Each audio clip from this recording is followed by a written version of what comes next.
ibadahnya rajin, kaya. Ini yang kayak begini susah digodain. Kalau ibadahnya rajin, miskin, kali bisa disogok. Sini imannya mantap, ibadahnya rajin, kaya, nabi lagi. Oh, tapi namanya iblis, nggak kurang akal. Laporan, Tuhan, kenapa iblis? Ya ini bahasa saya, bahasa Qurannya sih nggak gitu.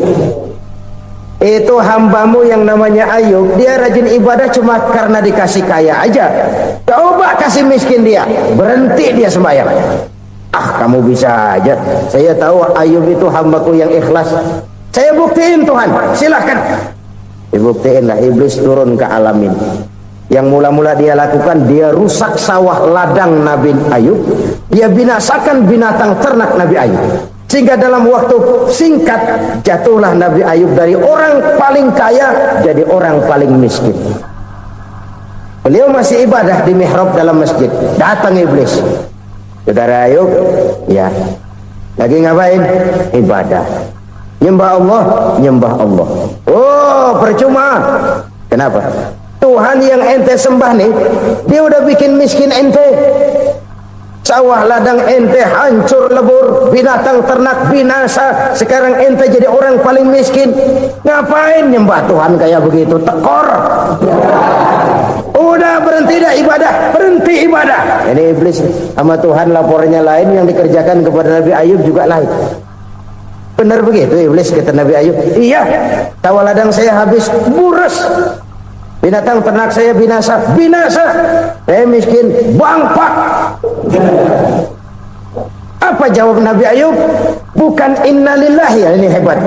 Alhamdulillahillazi a'tani wa akhraza minni. Segala puji bagi Allah yang telah memberikan harta kepada saya dan sekarang mengambilnya lagi. Alhamdulillah. Allah yang ngasih, Allah yang ambil. Itu mah urusan Allah. Iblis cuman ibadah jalan terus, sujud lagi Nabi Ayub.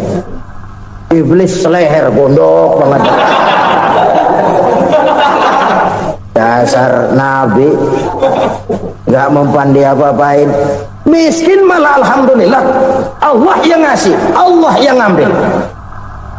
Jadi kalau kita tidak komit, kita tidak terikat kepada kaya, miskin, senang, susah, apa yang bisa bikin kita susah? Jadikan kekayaan, kemiskinan, jadikan senang, susah sebagai anak buah yang bisa kita atur. Jangan kekayaan ngatur kita, jangan kemiskinan ngatur kita. Kita yang harus mengatur mereka. Senang, susah, kaya, miskin, bahagia, sengsara, jadikan itu anak buah yang bisa kita atur. Kalau sekarang kita kaya, lain saat boleh jadi kita miskin, semiskin-miskinnya. Allah yang ngasih, Allah yang ngambil. Tenaga mana yang bisa menghalangi? Ibadah jalan terus. Iblis makin gondok. Dasar Nabi loh. Akhirnya apa?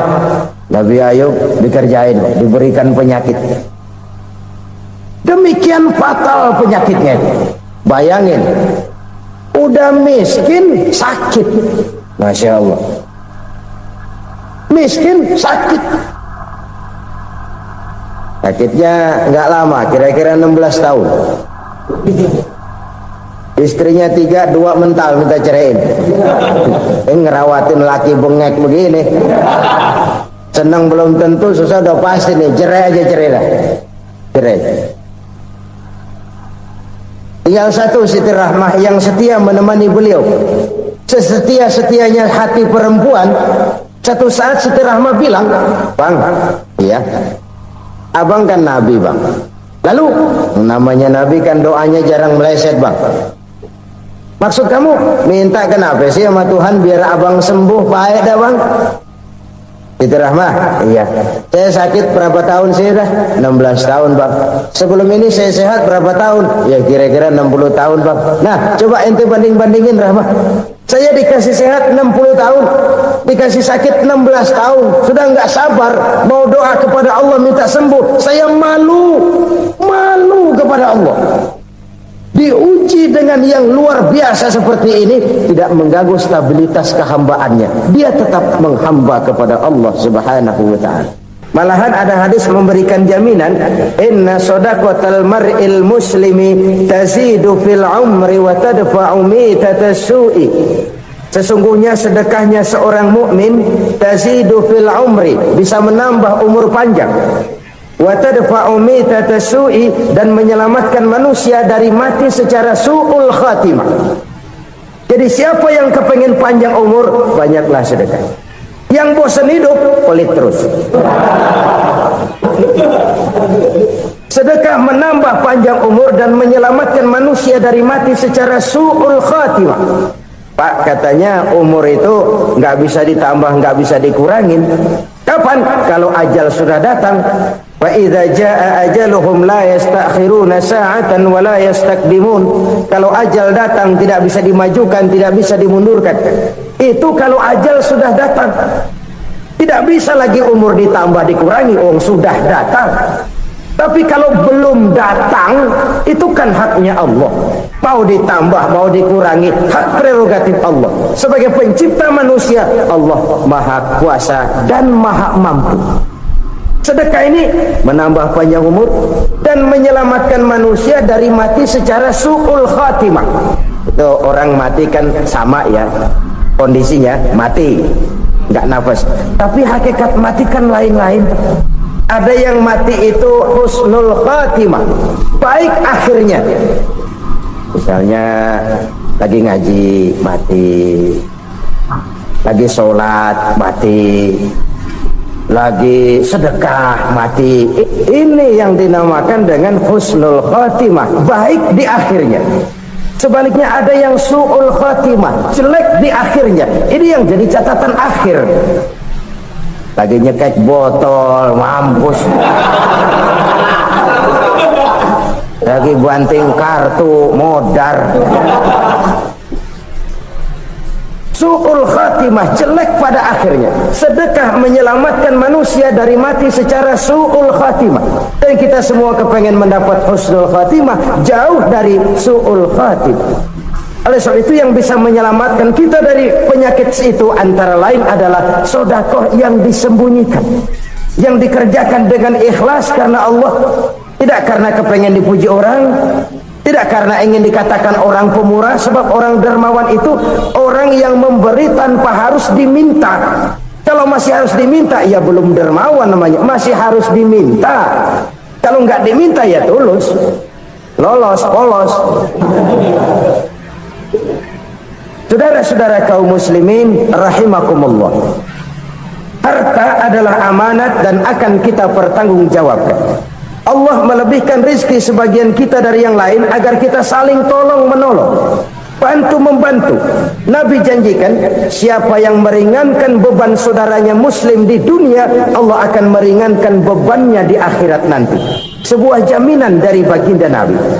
Si orang yang kita bantu barangkali tidak bisa membalas, Allah yang akan membalas lewat jalan lain yang tidak pernah kita sangka-sangka. Ada orang tanya, Pak, ini ada orang nyumbang masjid sambil marah-marah, gimana? Saya bilang sumbangannya aja ambil, marahnya jangan. Marahnya jangan diambil, itu urusan dia. Saudara-saudara kaum muslimin rahimakumullah, umat Islam ini kan umat yang punya potensi besar. Kadang kita merenung, kenapa kadang-kadang pembangunan masjid kok lambat sekali? Kalau hotel hari ini peletakan pertama, bulan depan peresmian. Supermarket hari ini peletakan batu pertama, minggu depan peresmian.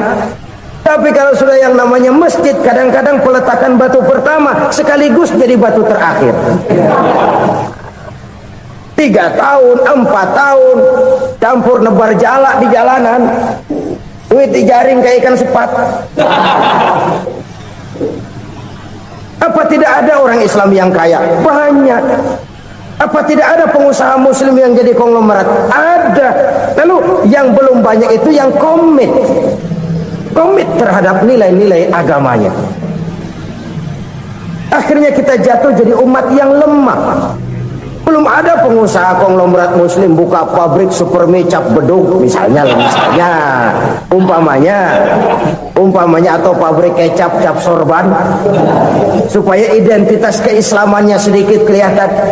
Kita jatuh jadi umat yang lemah karena potensi tidak terinventarisir dengan baik. Kita ini ibarat kompor yang cuma matengin nasi orang lain. Potensi kita dimanfaatkan oleh orang lain. Ukhuwah Islamiyah kita baru terbatas kepada silaturahmi. Ukhuwah di bidang ekonomi kita lemah, ukhuwah di bidang kebudayaan kita lemah, apalagi ukhuwah di bidang politik kita lebih rapuh lagi. Padahal ukhuwah itu adalah totalitas kehidupan manusia, menyangkut ipolek sosbud, memerlukan nilai-nilai ukhuwah. Jadi oleh karena itu mari kita menyadari di dalam harta kita, walaupun kita yang cari pergi pagi pulang sore peras keringat banting tulang, di sana ada harta anak yatim, di sana ada hak masjid, di sana ada hak pesantren, di sana ada hak jihad. Berbahagialah seseorang apabila dia oleh Allah dijadikan keran. Keran itu menyimpan air, tapi tidak untuk dirinya, tapi disalurkannya kepada mereka yang memang memerlukannya. Saudara-saudara kaum muslimin rahimakumullah, ini yang pertama. Jadi perbendaharaan surga adalah menyembunyikan sedekah. Orang lain nggak tahu, kita pun nggak pernah ngitung-ngitung. Kita anggap lewat begitu saja, padahal itu deposit akhirat.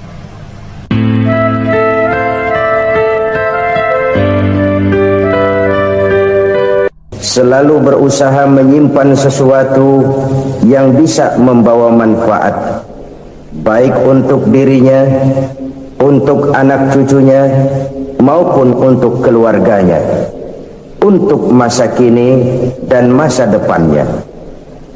Kadang simpanan itu berbentuk uang, kadang berupa tanah, lain saat berbentuk pabrik, dan lain sebagainya.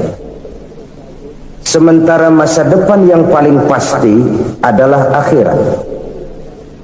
Jika untuk masa depan dunia kita rela memeras keringat, membanting tulang, pergi pagi dan pulang petang, menyimpan uang, menyimpan tanah, menyimpan pabrik, pernahkah kita merenung jika satu saat kiamat datang, kita dibangkitkan dari kubur masing-masing, berdiri di padang mahsyar untuk mempertanggungjawabkan seluruh kegiatan hidup kita di dunia ini, lalu kita akan menuju ke alam akhirat. Sudahkah kita mempunyai simpanan untuk akhirat kita? Pada pertemuan kali ini saya ingin menyampaikan sebuah hadis di mana Rasulullah sallallahu alaihi wasallam bersabda, "Arba'un min kanzil jannah." Simpanan sorga ada 4 macam.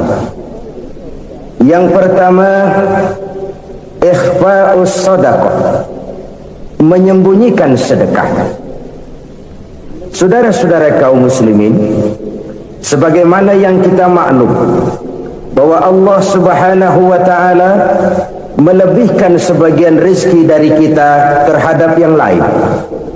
Ada yang kaya, ada yang setengah kaya, ada yang miskin, ada yang setengah miskin, dan selanjutnya. Ada yang gajinya kecil tapi penghasilannya gede. Ada yang penghasilannya gede tapi nggak punya gaji. Ada juga yang memang gajinya gede dan penghasilannya gede. Kelebihan rezeki merupakan sunnatullah dan tidak harus membuat kita merasa lebih dari yang lain. Bahkan sebaliknya, kelebihan itu harus membuat kita ringan tangan untuk menolong mereka yang memang memerlukan pertolongan. Kalau saudara diberikan ilmu, maka pertanyaan akhirat cuma satu: ilmumu kau amalkan untuk apa? Kalau saudara diberikan umur yang panjang, pengadilan akhirat juga bertanya satu: umurmu kau habiskan di mana? Tapi kalau saudara diberikan harta, pengadilan akhirat akan bertanya dua: hartamu kau dapat dari mana, kau belanjakan kemana? Dari mananya ditanya dan kemananya juga ditanya. Oleh karena kita akan dimintakan pertanggungan jawab, maka amanah yang bernama harta ini harus kita gunakan dengan sebaik-baiknya. Ada penggunaan yang merupakan kewajiban, itu zakat namanya. Ada penggunaan yang sewaktu-waktu, itu infak namanya. Ada yang lebih sewaktu-waktu lagi, dan itu sedekah namanya. Zakat dia terikat oleh haul dan nisab, oleh putaran batas waktu dan ukuran dari harta itu sendiri. Sedangkan infak terikat oleh situasi dan kondisi perekonomian seseorang. Sedangkan sedekah tidak terikat dengan apapun. Dalam kondisi seperti apapun kita bisa melakukan sedekah dengan yang terkecil sekalipun. Sampai-sampai Rasulullah sallallahu alaihi wasallam mengajarkan, la tahqiranna minal ma'rufi syai'an walau an talqa akhaka biwajhin talik. Atau ada hadis, tabassumuka fi wajhi akhika laka shadaqah. Senyumanmu kepada temanmu adalah sedekah. Jadi untuk melakukan sedekah tidak harus dalam berbentuk uang. Dengan ilmu kita bisa sedekah, dengan tenaga kita bisa bersedekah, dengan pikiran kita bisa bersedekah, bahkan senyum kepada teman itu pun sedekah. Jadi kalau sedekah dengan uang memang belum punya uang, nyengir aja banyakin. Itu asal pada tempatnya, jangan lalu ketemu tiang listrik cengengesan. Tentu tidak pada tempatnya dan tidak wajar. Nah, sedekah yang paling dicintai Allah adalah sedekah yang disembunyikan. Artinya jauh dari sifat riya. Kan kadang-kadang ada orang sedekah itu disebutkan namanya, apa tidak bagus? Kalau memang niatnya ikhlas, ya bagus-bagus saja. Untuk memberikan sugesti kepada yang lain. Si Fulan bin Fulan nyumbang sekian, diumumkan. Boleh kalau niatnya untuk memberikan rangsangan kepada yang lain supaya dia menyumbang lebih besar dari orang tadi. Tapi kalau itu mendatangkan riya, maka sedekah yang paling dicintai Allah adalah sedekah yang disembunyikan. Tangan kiri saja tidak tahu apa yang diberikan oleh tangan kanan. Sedekah yang dilakukan dengan ikhlas akan merupakan perbendaharaan surga, tersembunyi dari pandangan orang lain, tidak seorang pun tahu. Karena memang sikap yang baik adalah melupakan kebaikan dan mengingat kesalahan. Itu salah satu ciri orang bahagia. Orang yang selalu mengingat kesalahannya dan berusaha melupakan segala kebaikannya. Kalau dia akan berada kebaikan, dia tidak bisa ikut, dia merasa rugi karena dia merasa belum pernah berbuat baik. Tapi kalau akan melakukan kesalahan baru, dia ingat kesalahan yang sudah-sudah, sehingga terhalang baginya untuk melakukan satu kesalahan baru. Demikianlah saudara-saudara, bahwa Allah melebihkan rizki sebagian kita dari yang lain, agar terjadi tolong-menolong dalam kehidupan ini. Jadi kesenjangan yang nature, kesenjangan yang alami itu sunnatullah. Ada yang kaya, ada yang miskin, ada yang kelas menengah. Nah, kenapa lalu sekarang kita berusaha mengentaskan kemiskinan? Oleh karena adanya kesenjangan struktural. Kalau yang kaya bisa semakin kaya, kenapa yang miskin tidak bisa naik jadi ikut sedikit kaya? Sebab pada dasarnya Islam adalah agama yang sejak turunnya sudah berupaya memerangi kemiskinan. Bahkan dikatakan kemiskinan itu mendekatkan kepada kekufuran. Orang kalau miskin udah dekat banget sama kafir. Gampang menjadi kafir. Berapa banyak saudara-saudara kita yang oleh karena soal perut, oleh karena soal materi, terpaksa meninggalkan dan menanggalkan akidahnya, menjual petunjuk yang diberikan Allah dengan hak kesenangan dunia yang cuma sebentar ini. Na'udzubillah summa na'udzubillah. Jadi makin kita sembunyikan satu sedekah, semakin banyak perbendaharaan kita di surga. Sedekah yang paling dicintai Allah adalah sedekah yang disembunyikan. Malahan ada seorang sufi, dia punya kebiasaan kalau pergi sholat Jumat dia bawa uang, itu uang dia taruh di bawah tikar masjid. Dia niat sedekah kepada siapa saja yang nemuin itu duit. Maksudnya apa? Supaya yang nemuin nggak tahu siapa yang punya duit. Demikian dia saking ingin menyembunyikan sedekahnya. Karena sifat ria itu bisa memakan amal kita sendiri. Ria itu termasuk menyebut-nyebut kebaikan kita. Orang yang suka nepuk dada, sedikit-sedikit ngitungnya kalau enggak gua. Tuh kalau enggak gua tuh yang belas itu kalau enggak gua. Iya kalau enggak lu kenapa emang? Orang yang suka menepuk jasad. Biasanya memang begitu saudara-saudara. Kalau perang lagi berkecamuk, orang nggak sempat ngaku jadi pahlawan. Tapi begitu perang selesai, yang kagak kenal bedil ngaku pahlawan, mas. Itu sesuatu yang biasa. Oleh karenanya, orang-orang yang ikhlas dalam bersodako, disembunyikannya sodako itu, Allah cinta betul. Malahan ada hadis memberikan jaminan, inna shadaqatal mar'il muslimi tazidu fil umri wa tadfa'u mitatas su'i. Sesungguhnya sedekahnya seorang mukmin tazidu fil umri, bisa menambah umur panjang, wa tadfa'u mitatas su'i, dan menyelamatkan manusia dari mati secara su'ul khatimah. Jadi siapa yang kepengen panjang umur, banyaklah sedekah. Yang bosan hidup, pelit terus. Sedekah menambah panjang umur dan menyelamatkan manusia dari mati secara su'ul khatimah. Pak, katanya umur itu nggak bisa ditambah, nggak bisa dikurangin. Kapan? Kalau ajal sudah datang.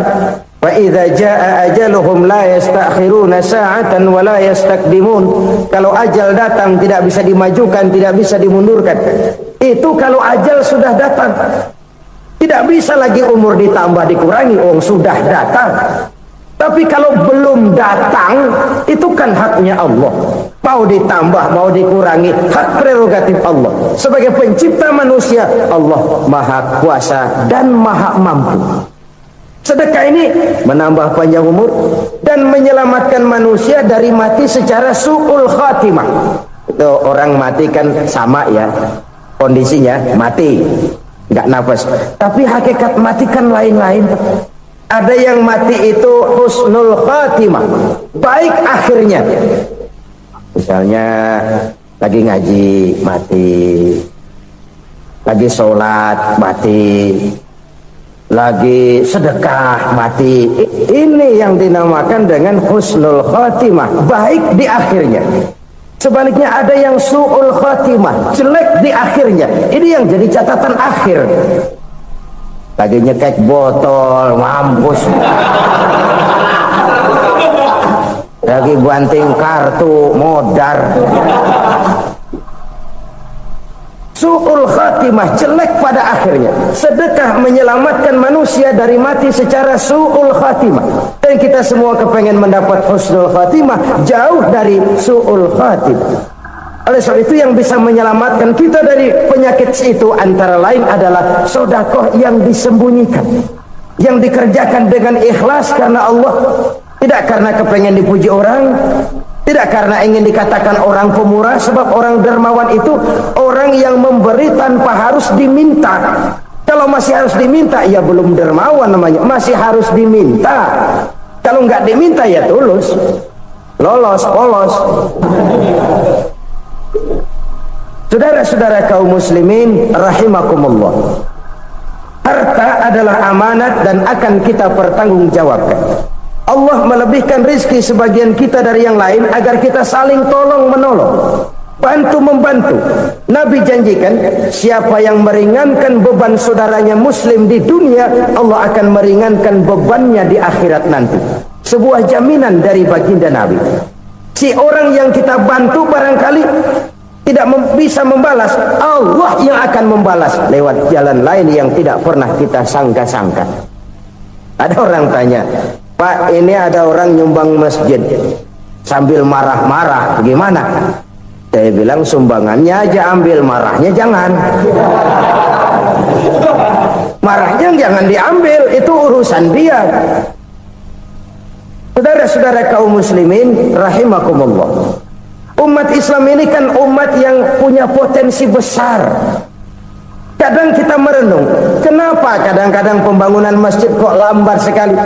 Kalau hotel hari ini peletakan pertama, bulan depan peresmian. Supermarket hari ini peletakan batu pertama, minggu depan peresmian.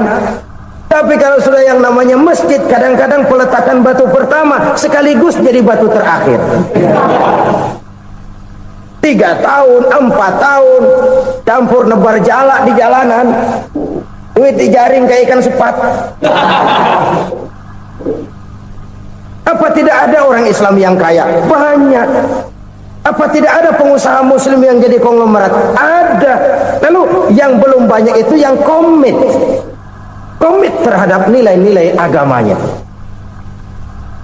Akhirnya kita jatuh jadi umat yang lemah. Belum ada pengusaha konglomerat muslim buka pabrik super mie cap bedug misalnya umpamanya atau pabrik kecap cap sorban supaya identitas keislamannya sedikit kelihatan. Kita jatuh jadi umat yang lemah karena potensi tidak terinventarisir dengan baik. Kita ini ibarat kompor yang cuma matengin nasi orang lain. Potensi kita dimanfaatkan oleh orang lain. Ukhuwah Islamiyah kita baru terbatas kepada silaturahmi. Ukhuwah di bidang ekonomi kita lemah, ukhuwah di bidang kebudayaan kita lemah, apalagi ukhuwah di bidang politik kita lebih rapuh lagi. Padahal ukhuwah itu adalah totalitas kehidupan manusia, menyangkut ipolek sosbud, memerlukan nilai-nilai ukhuwah. Jadi oleh karena itu mari kita menyadari di dalam harta kita, walaupun kita yang cari pergi pagi pulang sore peras keringat banting tulang, di sana ada harta anak yatim, di sana ada hak masjid, di sana ada hak pesantren, di sana ada hak jihad. Berbahagialah seseorang apabila dia oleh Allah dijadikan keran. Keran itu menyimpan air, tapi tidak untuk dirinya, tapi disalurkannya kepada mereka yang memang memerlukannya. Saudara-saudara kaum muslimin rahimakumullah, ini yang pertama. Jadi perbendaharaan surga adalah menyembunyikan sedekah. Orang lain nggak tahu, kita pun nggak pernah ngitung-ngitung. Kita anggap lewat begitu saja, padahal itu deposit akhirat. Satu. Yang kedua, perbendaharaan surga itu apa? Wa kitmanul musibah, menyembunyikan kesulitan. Kadang orang takut menghadapi kesulitan, tapi makin kita merenung, hidup ini kan sebenarnya urusan. Takut sama urusan, ya jangan hidup. Tandanya orang hidup itu kalau punya urusan. Urusan merupakan problem sering menimbulkan kesulitan. Kesulitan bukan untuk ditakuti, tapi untuk diatasi dan dicarikan jalan keluarnya. Siapa sih orangnya yang nggak pernah sulit-sulit? Makin tinggi status sosialnya, makin gede urusannya. Makin tinggi kualitas imannya, makin berat tingkat kesulitannya. Cuma memang yang namanya enak itu seperti pelangi. Biang lala itu nggak pernah di atas kepala kita, di atas kepala orang melulu. Lu sih enak lu, kata kita. Dia juga bilang enak kan lu. Pelangi itu nggak pernah di atas kepala kita. Kata tukang beca, aduh enak ya naik Mercy. Kata tukang beca, apa yang di dalam mobil Mercy? Aduh enak bener tukang beca, di jok ngeringkuk ngorok pules bener. Saya kamar pakai AC sejuk, tempat tidur sutra empuk, alga spring bed, gula kulik nggak bisa pules kalau belum minum Valium, belum tidur. Enak bener tukang beca, di jok ngorok nggak tahu wetan kulon. Si tukang beca bilang yang di Mercy enak, yang di Mercy bilang tukang beca enak. Inilah enak, nggak pernah di atas kepala kita, di atas kepala orang lain melulu enak itu. Nah, saudara-saudara, yang merupakan perbendaharaan surga itu orang yang bisa menyembunyikan kesulitan, baik pribadi ataupun rumah tangga. Ini terutama rumah tangga yang jadi soalnya. Kadang-kadang kita ini kalau senang, sebaliknya kalau senang kita diam, kalem aja, cuek. Banyak banget duit kita bawaan, diam aja udah, malah ketemu orang takut. Tapi begitu susah sekampung tahu. Padahal Nabi mengajarkan perbendaharaan surga itu menyembunyikan musibah, menyembunyikan kesulitan. Kalau enak, cerita sama orang-orang. Kalau nggak enak, rasain sendiri, tekan sendiri, atasin sendiri. Kita kan sebaliknya. Tenang kita diam, asal lagi susah, paling tidak kita nyari teman buat cerita kesusahan. Siapa orangnya yang nggak pernah susah? Cuma soalnya bagaimana kita mengatasi kesusahan itu sendiri. Begitu juga misalnya kalau orang sudah berumah tangga, itu orang tuanya harus menjadi tempat dia cerita yang enak-enak saja. Yang nggak enak rasain berdua, selesaikan berdua, atasin berdua. Jangan dibalik. Asal senang diam, giliran susah saja. Maknya laporan. Terbalik. Bisa menjaga security informasi. Maka nama bayam keluar diam, malah seluitan. Enak amat lo makan daging ayam. Security informasi. Saudara-saudara kaum muslimin rahimakumullah. Ujian yang terberat itu yang pernah diberikan kepada para nabi, para rasul, para aulia, para ulama. Makin tinggi keimanan, makin berat bentuk kesulitan. Ayo saya kemukakan satu contoh saja. Ada seorang nabi yang kaya, nabi kaya, namanya Nabi Ayub. Iblis kalau orang begini kan teki, ibadahnya rajin, kaya. Ini yang kayak begini susah digodain. Kalau ibadahnya rajin, miskin, kali bisa disogok. Sini imannya mantap, ibadahnya rajin, kaya, nabi lagi. Oh, tapi namanya iblis, nggak kurang akal. Laporan, Tuhan, kenapa Les? Ya ini bahasa saya, bahasa Qurannya sih nggak gitu. Itu hambamu yang namanya Ayub, dia rajin ibadah cuma karena dikasih kaya aja. Coba kasih miskin dia, berhenti dia sembahyang. Ah, kamu bisa aja. Saya tahu Ayub itu hambaku yang ikhlas. Saya buktiin Tuhan, silahkan. Dibuktiin lah, iblis turun ke alam ini. Yang mula-mula dia lakukan, dia rusak sawah ladang Nabi Ayub. Dia binasakan binatang ternak Nabi Ayub. Sehingga dalam waktu singkat jatuhlah Nabi Ayub dari orang paling kaya jadi orang paling miskin. Beliau masih ibadah di mihrab dalam masjid. Datang iblis. Saudara Ayub, ya, lagi ngapain? Ibadah. Nyembah Allah, nyembah Allah. Oh, percuma. Kenapa?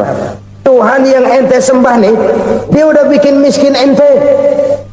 Sawah ladang ente hancur lebur, binatang ternak binasa. Sekarang ente jadi orang paling miskin. Ngapain nyembah Tuhan kayak begitu? Tekor. Udah berhenti dah ibadah, berhenti ibadah. Ini iblis sama Tuhan laporannya lain, yang dikerjakan kepada Nabi Ayub juga lain. Benar begitu iblis, kata Nabi Ayub. Iya, sawah ladang saya habis, buras. Binatang ternak saya binasa, binasa. Saya miskin, bangpak. Apa jawab Nabi Ayub? Bukan innalillahi, ya, ini hebat. Alhamdulillahillazi a'tani wa akhraza minni. Segala puji bagi Allah yang telah memberikan harta kepada saya dan sekarang mengambilnya lagi. Alhamdulillah. Allah yang ngasih, Allah yang ambil. Itu mah urusan Allah. Iblis cuman ibadah jalan terus, sujud lagi Nabi Ayub.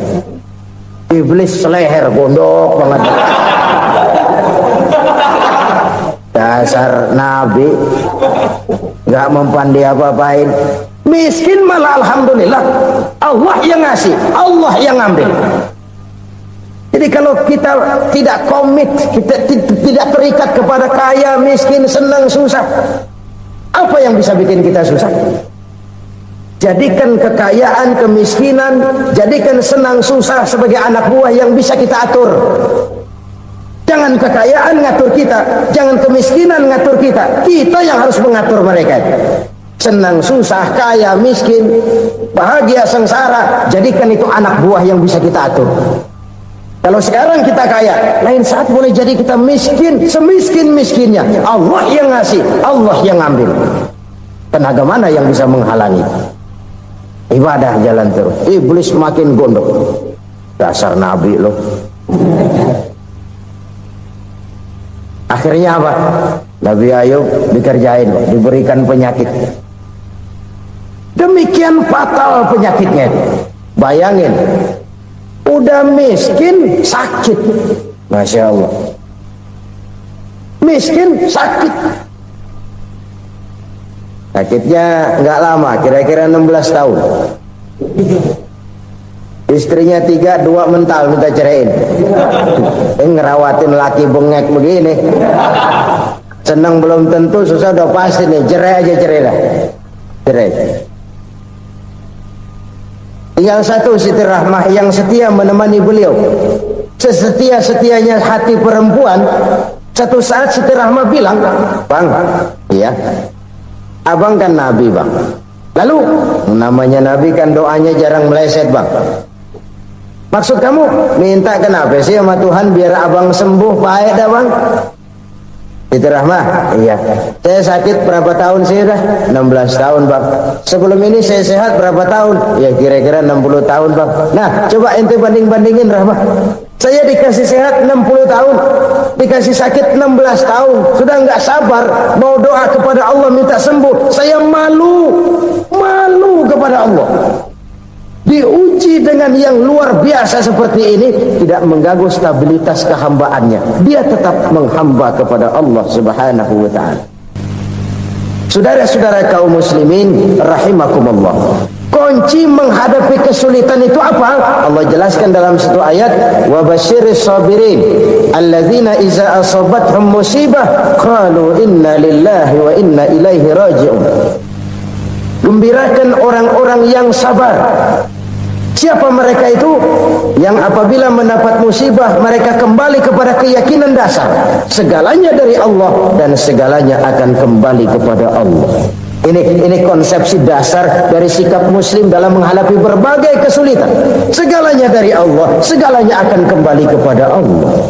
Kalau ini sudah kondisi dasarnya, maka kita akan lapang menghadapi kenyataan bagaimanapun pahitnya.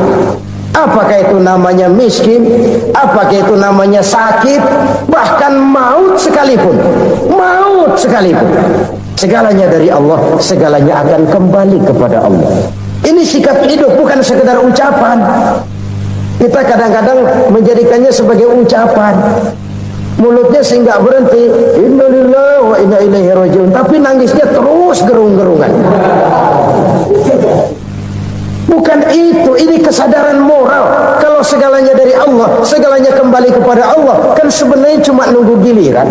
Hari ini saya nyembayangin dia, entah hari apa saya disembayangin orang. Hari ini saya antar dia ke kubur, entah hari apa orang nganterin saya ke kubur. Hari ini saya tahlilkan dia, entah nanti kapan orang tahlilkan saya. Segalanya dari Allah, segalanya akan kembali juga kepada Allah. Oleh sebab itu saudara-saudara, kesulitan bukan untuk ditakuti. Kesulitan justru untuk diatasi, dicarikan jalan keluarnya. Dan tidak ada orang yang tidak pernah mendapat kesulitan. Tidak ada. Semakin tinggi status sosial, semakin tinggi kualitas keimanan, semakin besar juga tingkat kesulitan. Hanya saja bagaimana cara kita mengatasinya. Dan Al-Quran menyatakan, innama al-usri yusra. Di balik kesulitan itu pasti ada kemudahan. Roda itu berputar. Karena itu Rasulullah sallallahu alaihi wasallam mengingatkan kepada kita, ta'arraf ila Allah fir raha ya'rifka fis syiddah. Ingatlah kepada Allah di waktu kamu senang, supaya Allah ingat kepada kamu di waktu kamu susah. Kalau waktu senang kita ingat kepada Allah, kita susah, Allah tidak akan meninggalkan kita. Tapi kalau waktu senang kita jauh dari Allah, sujud tidak sempat, dengan masjid jauh, ketika senang kita lupakan Allah, nanti begitu kita susah, Allah lupakan kita, dan itu menyakitkan. Oleh karena itu orang-orang tua kita dulu bilang, kalau lagi sehat ingat-ingat lu bakal sakit nanti. Kalau lagi kaya ingat-ingat satu saat kita bakal jatuh miskin. Bahkan kalau lagi muda ingat-ingat kita bakal tua. Dan yang terpenting, kalau lagi hidup ingat-ingat kita bakal mati. Saudara-saudara kaum muslimin rahimakumullah. Jadi yang kedua yang merupakan perbendaharaan surga, menyembunyikan musibah. Saudara-saudara kaum muslimin rahimakumullah, Hal ketiga yang merupakan perbendaharaan surga adalah wasilaturrahmi. Orang yang suka bersilaturahmi. Sebagaimana yang kita maklum bahwa manusia adalah makhluk yang disebut zon politika, makhluk sosial yang tidak mungkin hidup sendiri-sendiri. Betapa dan siapapun kita memerlukan orang lain. Bodoh betul manusia kalau tinggal di tengah masyarakat tapi tidak mau bermasyarakat. Merasa hebat sendiri, pintar sendiri, gagah sendiri, kaya sendiri. Mungkin kalau mati juga ngubur sendiri. Jangankan kita di sini, di sorga saja Nabi Adam waktu sendirian bengong melulu, mondar mandir. Allah tegur dalam sepidang. Jadi ini kalau bahasa saya. Iya Tuhan, sepi ini gak ada coret-corekan pisan ini. Diciptakan Siti Hawa baru anteng Nabi Adam. Itu di surga. Cobalah. Umpamanya saudara tinggal di Jakarta nih. Kayak bener. Apaan aja di Jakarta punya saudara dah. Jembatan Semanggi ambil, Monas Buntel bawa pulang. Hotel-hotel ambil semua. Cuman tinggal di Jakarta sendirian, apa enaknya? Betapa dan siapapun kita perlu orang lain. Tidak ada seorang pun yang bisa memenuhi kebutuhan hidupnya secara sendiri-sendiri. Nah, Islam telah menyelamatkan manusia dari ras diskriminasi, mengikat manusia dengan persaudaraan yang berlandaskan kepada akidah. Karena itu dianjurkan bersilaturahmi. Bahkan Nabi menyatakan, man arada ayyubsata lahu fi rizqihi wa yunsa'a fi atharihi falyasil rahimah. Siapa yang kepengen diluaskan rezekinya dan dipanjangkan usianya, banyaklah ia bersilaturahmi. Siapa yang kepengen dimudahkan rezekinya, hendaknya ia banyak bersilaturahmi. Kalau banyak teman, kesulitan kan paling tidak ada tempat cerita. Udah susah sendirian, kita pikirin diri, nggak ada tempat tukar pikiran. Cepet banget sama bengek. Dilawan sendiri. Nah, secara makro kita bisa berkata, tidak mungkin ada kemenangan kalau tidak ada kekuatan. Tidak ada kekuatan kalau tidak ada kesatuan dan persatuan. Tidak mungkin ada kesatuan dan persatuan tanpa semangat silaturahmi. Kalau umat Islam mau menang, dia harus kuat. Kalau umat Islam mau kuat, dia harus bersatu. Kalau umat Islam mau bersatu, dia harus membudayakan silaturahmi ini. Bahkan sampai-sampai kata Nabi, kalau bisa cari nilai tambah. Apa? Silman qata'ak. Bersilaturahmilah kau kepada orang yang marah denganmu. Masya Allah, indahnya ajaran agama kita. Orang yang marah pun kepada kita, kata Nabi, kalau bisa bersilaturahmilah kepadanya, kepada orang yang marah itu. Di situ nilai tambah. Cuman jujur nih hadis ngucapinnya gampang, ngamalinnya yang berat banget.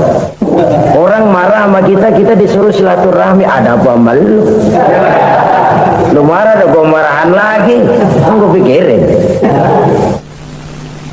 Saudara-saudara kaum muslimin rahimakumullah. Tapi ini yang diajarkan, bahkan ini yang dicontohkan oleh baginda Rasul.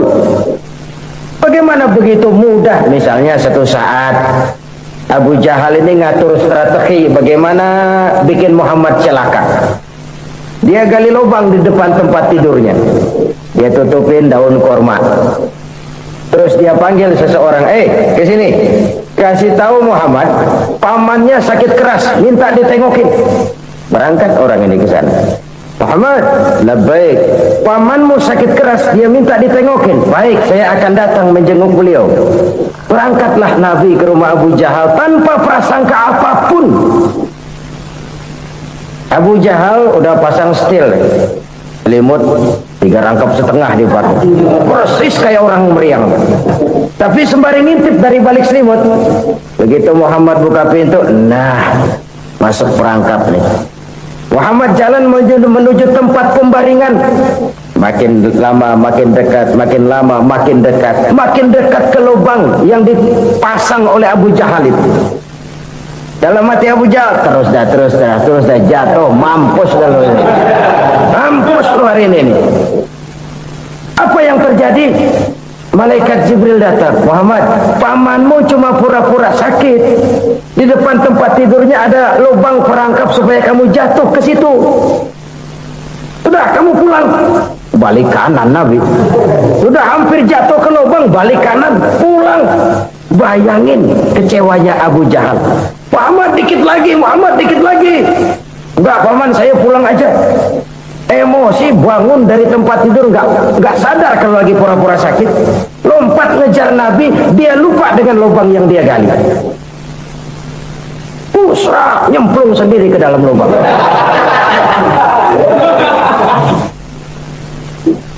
Nabi terus berlalu. Ini terjadi keanehan. Jatuh ke lubang yang dia gali itu sebenarnya nggak terlalu dalam ya, antara 3-4 meteran lah. Tolong, saya jatuh ke lubang ini. Datanglah pelayan-pelayannya itu. Angkat saya dari sini. Oh, ngulurin tambang. Satu gulung, belum juga nyampe itu tambah. Kurang, beli lagi ke warung. Sambung, ulur lagi, nggak juga bisa sampai. Wah, ini kerjaan Muhammad ini. Tolong, siapa salah seorang kamu ke rumah Muhammad, kasih tahu encangnya kecebur. Minta ditolongin. Sampaikan kepada Rasul. Kenapa? Pamanmu jatuh ke lubang, Muhammad minta tolong diangkatin. Tambang udah nyambung-nyambung gak nyampe juga. Ya, nanti saya datang, saya tolong. Coba. Nyata-nyata orang berniat jahat mau mencelakakan dia. Datang dia menolong. Ini yang disebut air tuba dibalas air susu ya ini. Bukan sebaliknya. Air tuba dibalas air susu. Paman, kecebur ya? Iya Muhammad, tolong ini. Pegang tangan saya. Nabi ulurkan tangannya. Nyampe. Dipegang oleh Abu Jahal. Diangkat ke atas. Sampai atas, apa kata Abu Jahal? Sihirmu memang hebat Muhammad. Udah ditolongin dikata sihir. Yang enak kita kemplang kan itu orang punya. Urusan apa? Tapi inilah akhlak. Kalau bisa kamu bersilaturahmilah dengan orang yang marah kepadamu sekalipun. Orang marah kita tetap baik. So, kalau kita berbuat baik sama orang yang memang baik, rasanya sih biasa-biasa aja. Orang baik kita baik lagi, ya draw aja, belum ada nilai tambah di situ. Baru ada nilai tambah kalau kita bisa berbuat baik kepada orang yang nyakitin kita. Itu namanya kita setingkat di atas dia. Dia sakitin kita, kita berbuat baik sama dia. Dia pelit sama kita, kita baik sama dia. Dia marahin kita, kita deketin dia. Di situ kita punya nilai tambah. Jadi siapa yang ingin diluaskan rezekinya kata Nabi dan dipanjangkan umurnya, hendaklah ia banyak-banyak bersilaturahmi. Sederhana sebenarnya silaturahmi, tapi silaturahmi membangkitkan semangat kesatuan dan persatuan. Kesatuan dan persatuan melahirkan kekuatan. Dalam matematika 1 ditambah 1 pasti 2. Tapi di tengah masyarakat, 1 orang takut ditambah 1 orang takut, hasilnya jadi 2 orang setengah berani. Kenapa setengah berani? Karena udah berdua. Tadi pan takut sendirian. Kalau dia kumpul turu-turu takut lah jadi berani. Kita yang lemah, kita yang tidak berdaya, kita yang miskin, kalau mau kompak bersatu, apa yang nggak bisa kita kerjain? Apalagi tinggal di kota besar, pilihan cuma 2, bertahan atau minggir. Bertahan atau minggir. Untuk bisa bertahan harus mampu bersaing. Untuk mampu bersaing harus punya keahlian. Keahlian harus ditunjang dengan pendidikan, ditambah oleh kekompakan sebagai umat. Udah miskin mencar mulu, orang injek gitu. Orang nggak pandang urusan apa yang malu. Oleh karena itu silaturahmi pada hakikatnya merupakan ruh dari ukhuwah yang diajarkan oleh agama kita. Bagaimana Islam menyelamatkan masyarakat manusia dari ras diskriminasi, mengikat manusia, dan tidak ada persaudaraan yang lebih indah selain persaudaraan yang diikat dengan nilai-nilai akidah. Sepanjang orang di jalan Allah, itulah saudara kita. Keluar dia dari jalan Allah, selesailah persaudaraan sampai di situ. Karena itu kalau ingin menyimpan sesuatu di surga, banyaklah bersilaturahmi, datang ke rumah ini, datang ke rumah itu, dan lain sebagainya. Itu simpanan kita di akhirat nanti. Ini yang ketiga. Saudara-saudara, yang keempat, perbendaharaan surga itu apa?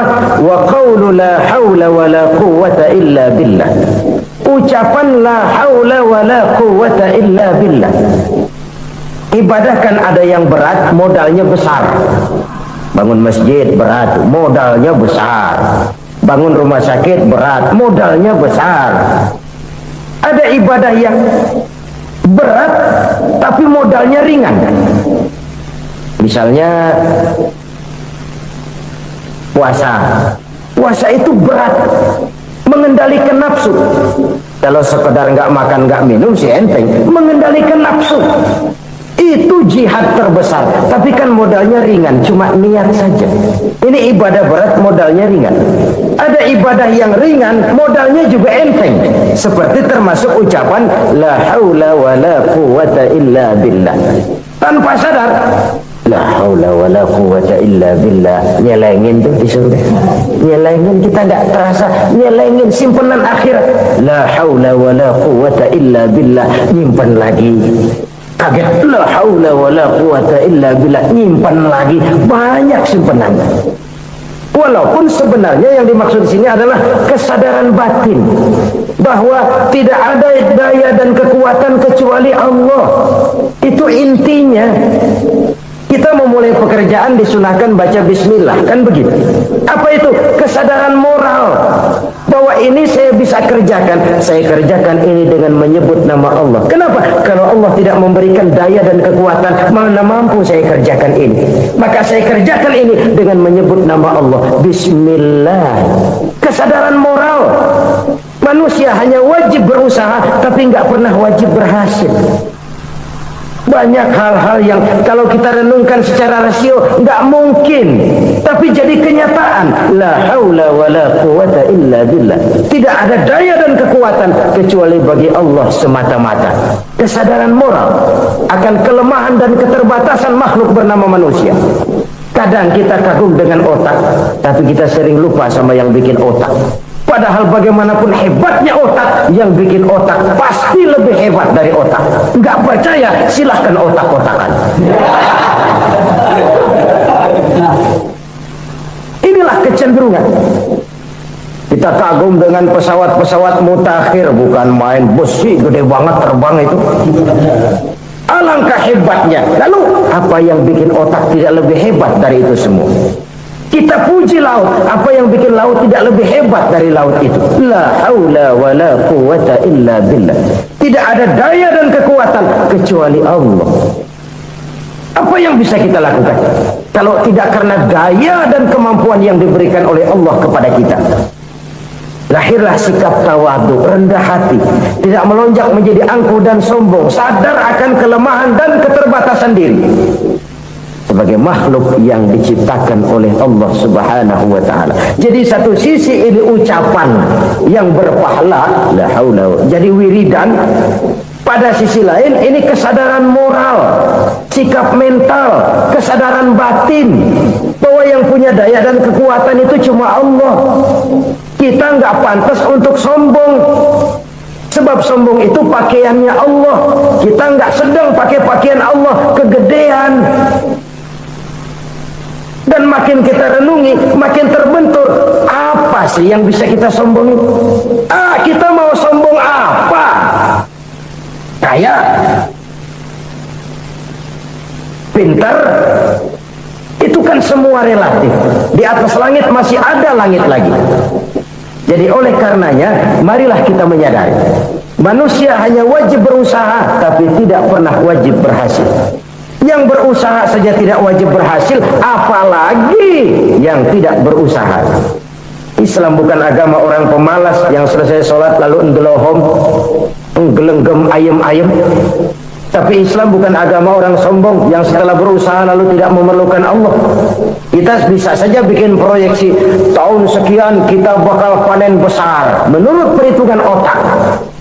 Tapi ada kejadian lain. Apa? Tikus ngambek. Habis itu dimakanin tikus, panen gagal. Proyeksi rasional gagal oleh tikus-tikus yang ngambek itu. Bisa saja terjadi. Tahun depan kita panen besar, urung. Kenapa? Musim panas panjang.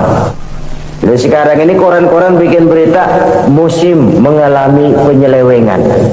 Bukan cuma manusia yang nyeleweng sekarang. Musim pakai nyeleweng.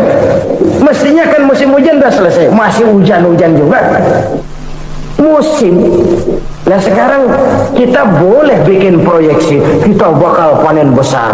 Tahu-tahu musim panas panjang, sawah retak, air kering. Cari teknokrat yang paling botak, suruh pendekin tuh musim panas. La haula wa la quwwata illa billah. Inilah kesadaran moral. Saudara, saya teringat satu saat ada seorang konglomerat. Umurnya ya kira-kira 70-an. Satu saat dia ditanya oleh wartawan, "Pak, umur Bapak berapa sih?" "Ya paling 10 tahun." 10 tahun? 10 tahun? Anak Bapak berapa orang? Satu saja? Satu. Harta Bapak berapa? Ya paling-paling bangsa 7 juta kali. 7 juta? Iya. Pak, kenapa Bapak bohongi saya? Bapak punya buku biografi. Koran-koran, majalah-majalah banyak memuat cerita riwayat hidup Bapak. Saya tahu umur Bapak 70. Kenapa bilang cuma 7 tahun? Saya tahu anak Bapak 8. Kenapa cuma bilang 1? Saya tahu harta Bapak miliaran, mungkin triliunan. Pabrik di mana-mana, bank di mana-mana. Kenapa bilang uang Bapak cuma 7 juta? Nah, kata si konglomerat tadi, kamu benar nak, kamu benar. Umur saya kalau jumlahnya memang 70 nak. Cuman ingat-ingat saya, baru 7 tahun terakhir ini saya sujud. Baru 7 tahun terakhir ini saya berusaha dekat dengan Allah. Saya laksanakan perintahnya, saya jauhi larangannya. 7 tahun inilah rasanya yang ada nilainya di hadapan Allah. Yang 63 tahun matong, kelabu, kelem umur gue. Habis untuk maksiat, untuk munkarat. Maka ketika ditanya tadi, umur saya 7 tahun itu. Oh begitu Pak. Oh iya. Lalu anak Pak, anak Bapak kan 8. Kenapa bilang cuma 1? Nah, kalau jumlah hitungannya memang anak saya 8. Tapi dari 8 orang ini rasanya cuma 1 nih yang bakal jadi buah hati, belahan jantung, pelanjut cerita, penerus sejarah, bakal jadi anak soleh yang akan mendoakan saya. Cuma 1 rasanya anak saya ini yang bakal jadi buah hati saya, besar-besaran saya, yang akan mendoakan di kubur saya, yang akan mendoakan di akhirat saya. Yang 7 orang mana? Masya Allah, yang atuh tenggeng, yang atuh nyekek botol mulu, yang atuh nggak karu-karuan. Makanya saya bilang 1 anak saya yang akan bisa mendoakan saya. Oh begitu Pak. Iya. Nah harta Pak, harta Bapak kan triliunan. Pabrik Bapak di mana-mana. Uang Bapak hampir di tiap bank-bank besar. Kenapa bilang cuma 7 juta? Betul kau nak. Harta saya kalau jumlahnya memang miliaran, triliunan mungkin. Tapi yang saya ingat baru 7 juta tuh yang saya belanjakan di jalan Allah. Saya nyumbang masjid, saya santuni yatim piatu, saya bantu pembangunan pesantren, saya bantu pembangunan rumah sakit Islam. Itu yang akan saya bawa pulang ke akhirat, yang 7 juta itu. Yang triliunan itu nanti akan diperebutkan oleh anak-anak saya sebagai waris saya. Jadi harta saya 7 juta itu yang bakal nemenin saya di akhirat, yang akan saya bawa pulang jadi teman saya. Saudara-saudara kaum muslimin, jangan-jangan orang tua itu adalah kita-kita ini. Jangan-jangan kita-kita ini adalah orang tua itu. Jangan-jangan itu potret dari diri kita masing-masing. Dari sekian umur yang diberikan Allah, berapa tahun yang ada nilainya di hadapan Allah? Dari sekian anak-anak yang merupakan amanah, berapa yang akan mendoakan kita sebagai orang tuanya menjadi anak soleh? Dari sekian banyak harta yang diberikan Allah, berapa yang akan kita bawa pulang menghadapnya nanti, yang kita belanjakan di jalan Allah? Ini sebuah potret kehidupan. Karena itu kita kembali kepada la haula wa la quwwata illa billah. Kita wajib berusaha, kita wajib berikhtiar. Selebihnya segala daya dan kekuatan hanya milik Allah saja semata-mata. Satu kesadaran batin dari setiap pribadi muslim.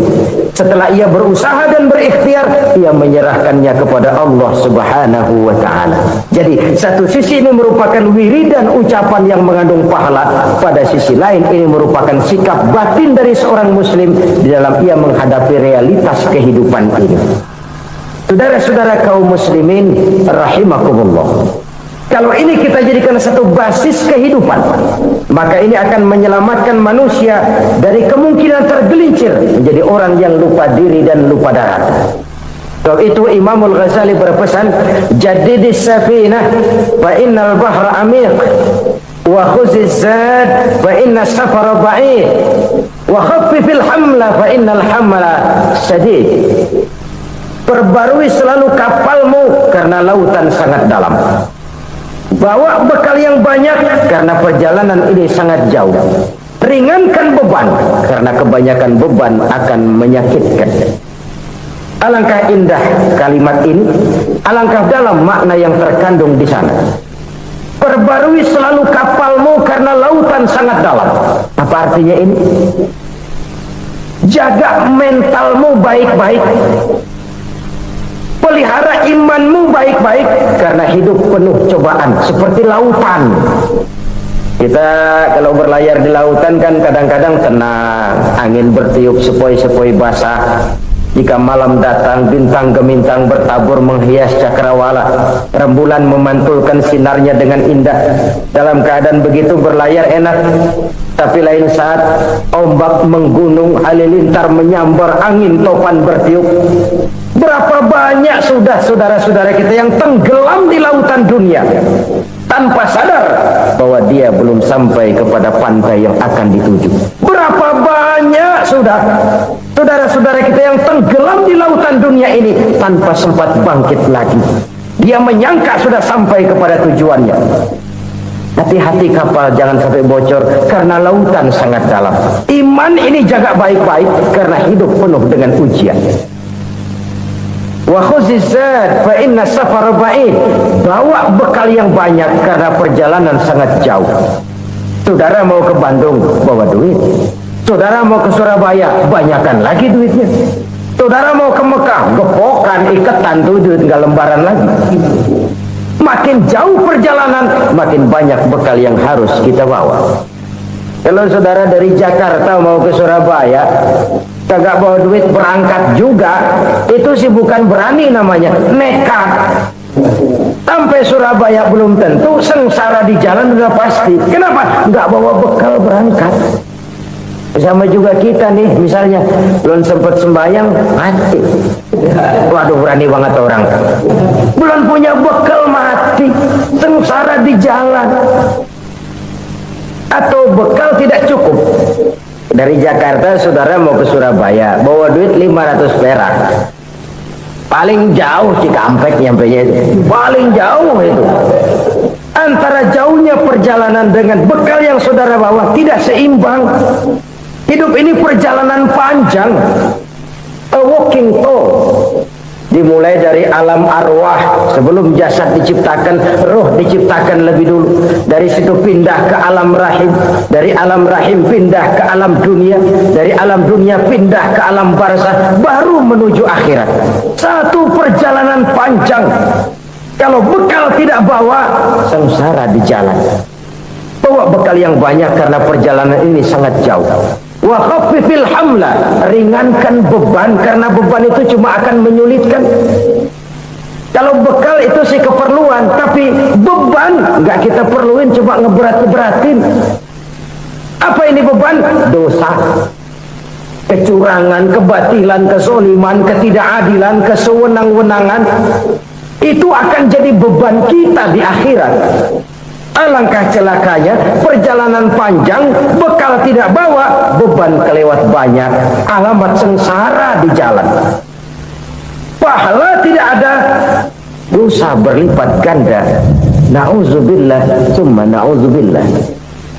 Kalau kita rangkum nasihat Al-Ghazali dengan kisah si konglomerat tadi, kita akan mengambil kesimpulan. Pertama, bekal terbaik dalam menghadapi gejolak kehidupan ini tidak lain adalah iman. Yang kedua, pahala dan dosa. Dua hal kontroversial. Pahala adalah bekal, dosa adalah beban. Tapi kita sekarang kan tidak begitu terangsang kepada yang abstrak. Orang berlomba mencari yang konkret-konkret saja, yang real. Kalau memang dosa, benjol dong, kira-kira begitu. Kira-kira begitu.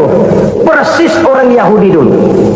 Orang Yahudi itu kan pernah minta kepada Nabi Musa, ya Musa, lan nu'mina laka hatta narallaha jahrah. Musa, kami enggak bakal mau beriman kepada Allah kalau belum kami lihat Allah ada nongkrong di depan kami. Kalau memang Tuhan ada, taruh dong di depan kami. Mau yang konkret-konkret saja. Kalau memang dosa, benjol dong. Kalau memang pahala, berasa dong. Orang terangsang kepada yang real, yang konkret-konkret saja. Karena itu, untuk mengejar dosa orang mau bayar. Tapi untuk mengejar pahala, walaupun tidak bayar, orang segan. Ini yang dikatakan oleh Nabi, kamu mengharapkan ke surga, tapi kamu berat melaksanakan sesuatu yang bisa membawa kamu ke surga. Kamu ingin jauh dari neraka, tapi tiap saat kamu lakukan perbuatan-perbuatan yang justru menjerumuskan kamu ke neraka. Idda'aitum an-najata minan nar wa ramaitum fiha anfusakum.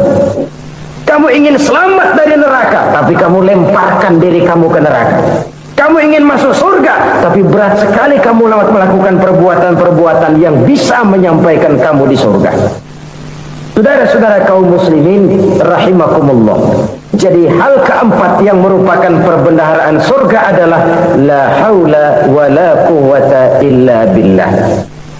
Satu sisi ini merupakan ucapan yang memperberat timbangan akhirat. Pada sisi lain ini merupakan sikap hidup seorang muslim. Kesadaran batin yang sangat dalam bahwa tidak ada daya dan kekuatan kecuali Allah. Dan itu kita simbolkan pada saat memulai pekerjaan dengan Bismillah, dengan menyebut nama Allah. Satu kesadaran moral, saya hanya bisa melakukan ini karena diberikan daya dan kekuatan oleh Allah. Lahirlah sikap tawadu, rendah hati, tidak melonjak menjadi angkuh dan sombong. Selalu berusaha menyimpan sesuatu yang bisa membawa manfaat, baik untuk dirinya, untuk anak cucunya, maupun untuk keluarganya, untuk masa kini dan masa depannya. Kadang simpanan itu berbentuk uang, kadang berupa tanah, lain saat berbentuk pabrik, dan lain sebagainya. Sementara masa depan yang paling pasti adalah akhirat. Jika untuk masa depan dunia kita rela memeras keringat, membanting tulang, pergi pagi dan pulang petang, menyimpan uang, menyimpan tanah, menyimpan pabrik, pernahkah kita merenung jika satu saat kiamat datang, kita dibangkitkan dari kubur masing-masing, berdiri di padang mahsyar untuk mempertanggungjawabkan seluruh kegiatan hidup kita di dunia ini? Lalu kita akan menuju ke alam akhirat. Sudahkah kita mempunyai simpanan untuk akhirat kita? Pada pertemuan kali ini saya ingin menyampaikan sebuah hadis di mana Rasulullah sallallahu alaihi wasallam bersabda, arba'un min kanzil jannah. Simpanan surga ada 4 macam. Yang pertama, ikhfa'us sadaqah, menyembunyikan sedekah. Saudara-saudara kaum muslimin, sebagaimana yang kita maklum bahwa Allah Subhanahu wa taala melebihkan sebagian rezeki dari kita terhadap yang lain. Ada yang kaya, ada yang setengah kaya, ada yang miskin, ada yang setengah miskin, dan selanjutnya. Ada yang gajinya kecil tapi penghasilannya gede. Ada yang penghasilannya gede tapi nggak punya gaji. Ada juga yang memang gajinya gede dan penghasilannya gede. kelebihan rezeki merupakan sunnatullah dan tidak harus membuat kita merasa lebih dari yang lain. Bahkan sebaliknya, kelebihan itu harus membuat kita ringan tangan untuk menolong mereka yang memang memerlukan pertolongan. Kalau saudara diberikan ilmu, maka pertanyaan akhirat cuma satu: ilmumu kau amalkan untuk apa? Kalau saudara diberikan umur yang panjang, pengadilan akhirat juga bertanya satu: umurmu kau habiskan di mana? Tapi kalau saudara diberikan harta, pengadilan akhirat akan bertanya dua: hartamu kau dapat dari mana, kau belanjakan kemana? Dari mananya ditanya, dan kemananya juga ditanya. Oleh karena kita akan dimintakan pertanggungan jawab, maka amanah yang bernama harta ini harus kita gunakan dengan sebaik-baiknya. Ada penggunaan yang merupakan kewajiban, itu zakat namanya. Ada penggunaan yang sewaktu-waktu, itu infak namanya. Ada yang lebih sewaktu-waktu lagi, dan itu sedekah namanya. Zakat dia terikat oleh haul dan nisab, oleh putaran batas waktu dan ukuran dari harta itu sendiri. Sedangkan infak terikat oleh situasi dan kondisi perekonomian seseorang. Sedangkan sedekah tidak terikat dengan apapun. Dalam kondisi seperti apapun kita bisa melakukan sedekah dengan yang terkecil sekalipun. Sampai-sampai Rasulullah sallallahu alaihi wasallam mengajarkan, la tahqiranna minal ma'rufi syai'an walau an talqa akhaka biwajhin talik. Atau ada hadis, tabassumuka fi wajhi akhika laka shadaqah. Senyumanmu kepada temanmu adalah sedekah. Jadi untuk melakukan sedekah tidak harus dalam berbentuk uang. Dengan ilmu kita bisa sedekah, dengan tenaga kita bisa bersedekah, dengan pikiran kita bisa bersedekah, bahkan senyum kepada teman itu pun sedekah. Jadi kalau sedekah dengan uang memang belum punya uang, nyengir aja banyakin. Itu asal pada tempatnya, jangan lalu ketemu tiang listrik cengengesan. Tentu tidak pada tempatnya dan tidak wajar. Nah, sedekah yang paling dicintai Allah adalah sedekah yang disembunyikan. Artinya jauh dari sifat riya. Dan kadang-kadang ada orang sedekah itu disebutkan namanya, apa tidak bagus? Kalau memang niatnya ikhlas, ya bagus-bagus saja. Untuk memberikan sugesti kepada yang lain. Di Fulan bin Fulan nyumbang sekian, diumumkan.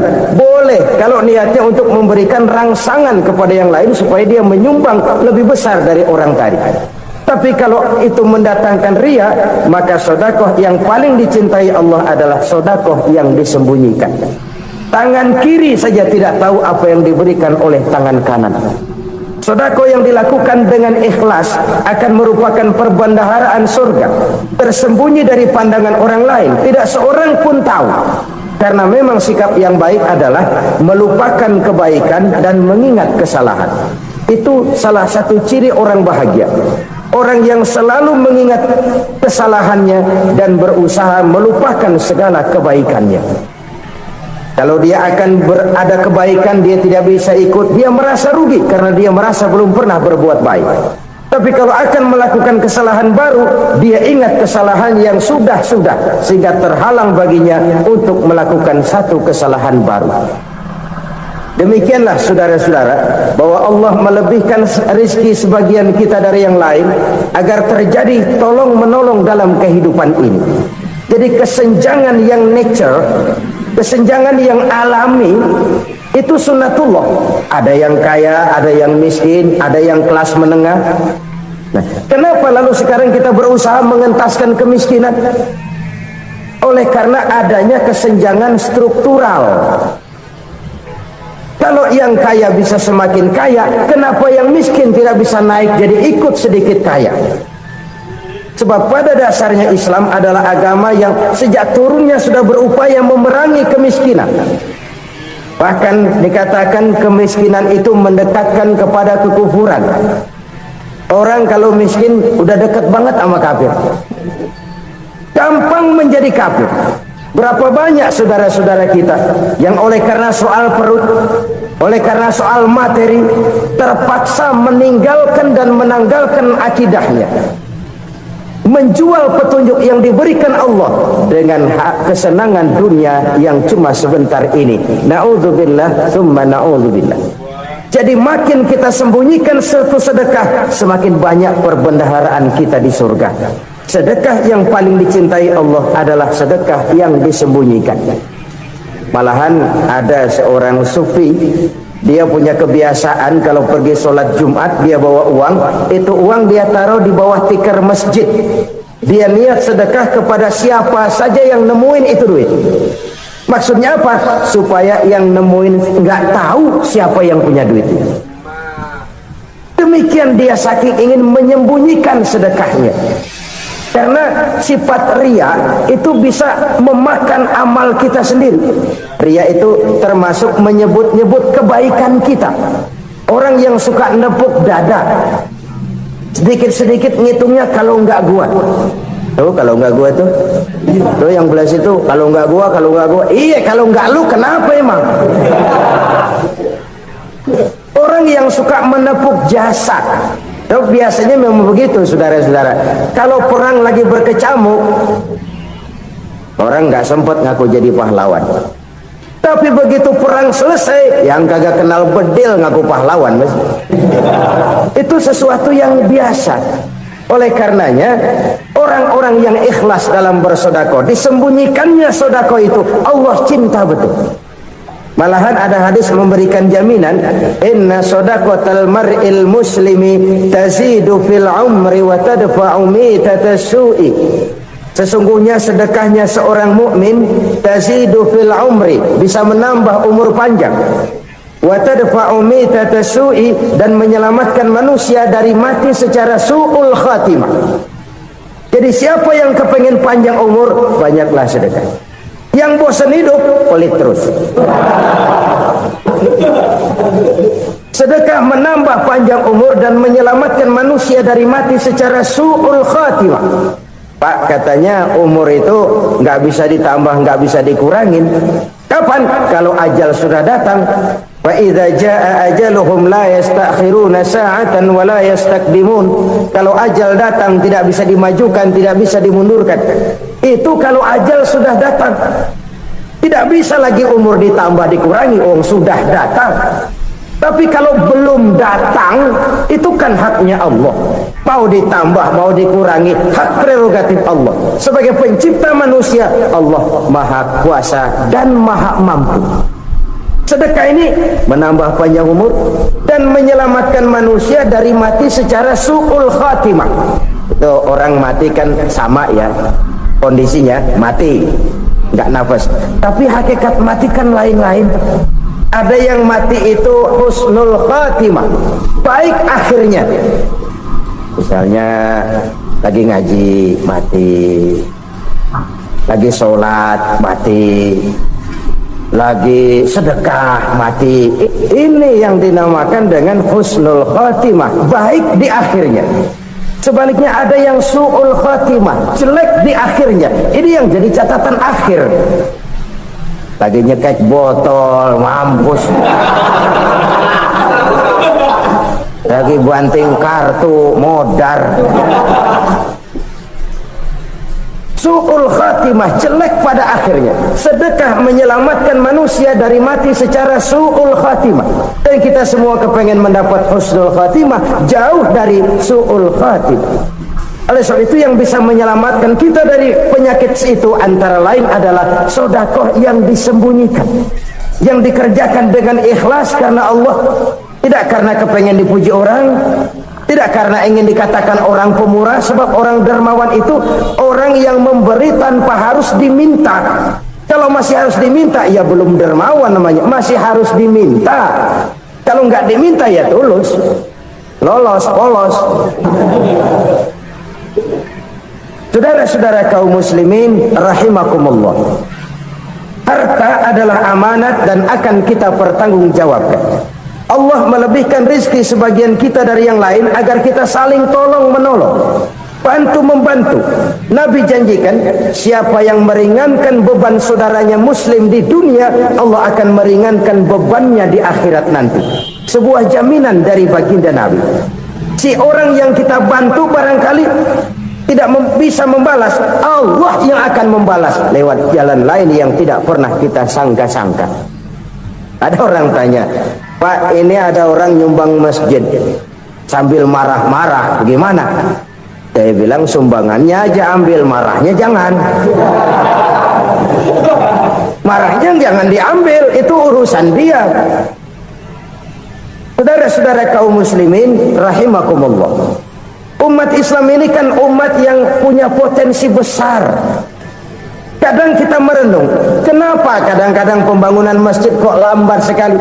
Kalau hotel hari ini peletakan pertama, bulan depan peresmian. Supermarket hari ini peletakan batu pertama, minggu depan peresmian. Tapi kalau sudah yang namanya masjid, kadang-kadang peletakan batu pertama sekaligus jadi batu terakhir. 3 tahun, 4 tahun, campur nebar jalak di jalanan. Duit dijaring kayak ikan sepat. Apa tidak ada orang Islam yang kaya? Banyak. Apa tidak ada pengusaha muslim yang jadi konglomerat? Ada. Lalu yang belum banyak itu yang komit terhadap nilai-nilai agamanya. Akhirnya kita jatuh jadi umat yang lemah.